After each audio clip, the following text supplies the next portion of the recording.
ही योजना येत असताना गंमत काय झाली, एक किस्सा घडला होता. एक चोर होता. चोरांनी लय लुटलं, दागिने लुटले, रोकड लुटली, प्रॉपर्टीचे कागद लुटले, लय लुटलं. लुटल्यानंतर चोराला विचारलं,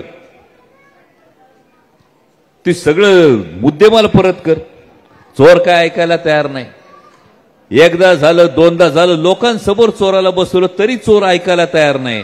शेवटी इन्स्पेक्टरनी खाडकन कानाखाली वडली.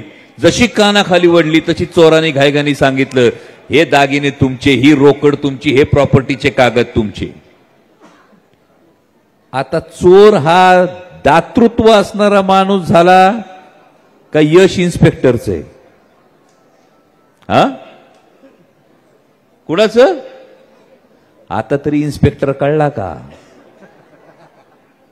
आता तरी इन्स्पेक्टर कळला का? लोकसभा निवडणुकीच्या निकालाने जी कानाखाली वाजवली त्यानंतर आता एक एक योजना बाहेर पडायला लागली माझ्या भावांनो.